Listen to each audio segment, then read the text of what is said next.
66 సీట్లల్లో survey జరుగుతూ ఉంది. మీకు మీరు కూడా వ్యక్తిగతంగా అంచనాలు వేసుకోండి.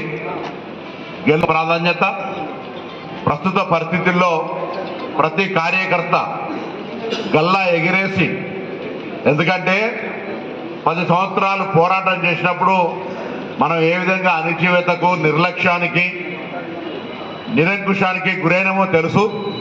ఇప్పుడు 10 సంవత్సరాలుగా అటువంటి నిరంకుశం నుంచి బయటేసి 2 సంవత్సరాల క్రితం మన ప్రజాపాలన అధికారంలోకి తెచ్చుకున్న తర్వాత గౌరవ ముఖ్యమంత్రి రేవంత్ రెడ్డి గారి నాయకత్వంలో ఇలా మనం ఎక్కడికి వెళ్ళినా కాంగ్రెస్ పార్టీ పట్ల సానుకూలంగా ప్రజలకు వివరిస్తూ కాంగ్రెస్ గెలుపు కొరకు కృషి చేసే బాధ్యత ముందుగా మనందరిది. ముందు ఆ ప్రమాణం చేసుకోవాల్సిన అవసరం ఉంది. తప్పకుండా పోటీ, యాస్పిరెంట్, ఆశావాహులు మీ హక్కును, మీకు ఉన్నటువంటి శక్తిని వాడల్లో ప్రజల దగ్గర చూపించి ఆ సర్వేలో మీ పేర్లు వచ్చేదారు చూసుకునే ప్రయత్నం జరగాలి. 1.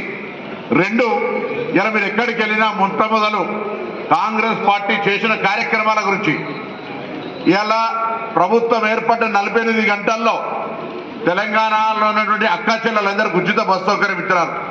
ఇలా ఒక అక్క ఇక్కడ నుంచి సమ్మక్క సారక్క పోవాలంటే రూపాయలు బచాయించే విధంగా ఉంది. దాంతోపాటుగా గతంలో 10 ఏళ్ళు రేషన్ కార్డులు దొరకనటువంటి పరిస్థితి. ఇలా కార్యకర్తలు మనం ఇళ్లకు పోతే ఎవరి దగ్గరికైనా రేషన్ కార్డు తీసుకున్నారు. దాంతోపాటుగా ఈ దేశంలో ఉన్న 29 రాష్ట్రాల్లో సన్న బియ్యం ఇస్తున్నటువంటి ఘనత ఈ ప్రభుత్వం. మనం ఒకసారి గట్టిగా చప్పట్లు కొట్టి మనం ఇలా అభినందనలు చెప్పుకోవాల్సిన అవసరం ఉంది. ఇలా దాంతోపాటుగా ఇందిరమ్మ ఇండ్లకు సంబంధించినటువంటి పేదలకు ఇండ్ల కార్యక్రమం జరుగుతోంది. ప్రతి నియోజకవర్గానికి 3500 ఇండ్లు. గతంలో మహిళలకు వడ్డీ లేని రుణాలు లేకుండే ఇలా లక్షల కోట్ల రూపాయలు రాష్ట్ర వ్యాప్తంగా మహిళలను ఆర్థికంగా ఎదగజేయాలని మళ్ళీ మహిళలందరూ కూడా ఆర్థికంగా చేయూతనిస్తూ ఉన్నది.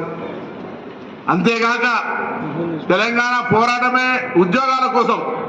అటువంటి పరిస్థితుల్లో నీళ్లు, నిధులు, నియామకాల కోసం కొట్లాడిన తర్వాత ఈరోజు మనం దాదాపు 70,000 ఉద్యోగాల్ని మనం అందరం కూడా మన ప్రభుత్వం యొక్క అందరూ కలిసి, ఆస్పిరెంట్స్ అంతా కలిసి తిరిగి ముందు ఆశావాహులంతా వార్డులు తిరిగి కాంగ్రెస్ పట్టు బలోపేతం చేయండి. ఒకవేళ ఎవరైనా అర్హత ఉండి ఒక వార్డులో 4-5 అర్హత ఉండొచ్చు, కానీ అక్కడ అనేక కోణాల నుంచి మరి అందరూ కూడా కలిసి దానికి సొల్యూషన్, ఒక పద్ధతి చేస్తారు. ఆ పద్ధతిని పరిశీలన చేయడానికి మనందరికీ పెద్దగా విశేష అనుభవం ఉన్న తుమ్మల నాగేశ్వరరావు కరీంనగర్ లోక్సభ ఇన్ఛార్జ్ తప్పకుండా అందరికీ న్యాయం చేసే విధంగా, ఎటువంటి వివక్ష, ఎటువంటి ఎవరి మీద ఇంకొక ఆలోచన ఉండదు మన కార్యకర్తలు, కుటుంబం.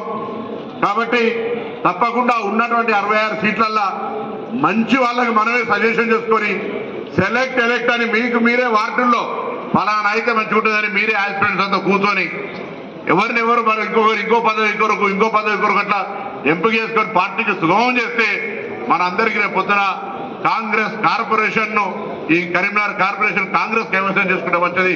అందుకని మీకు టికెట్లు అడగడము, కార్యకర్తగా అర్హతను పొందడం కంటే ఈరోజు కాంగ్రెస్ పార్టీ చేస్తున్న కార్యక్రమాన్ని ప్రజలకు చెప్పే అంశం మీద కూడా గట్టిగా మనందరం విస్తృతంగా ప్రచారం చేయాలనే ఎజెండా మీద కూడా మన యొక్క ఈ యొక్క సమావేశం ఉందనే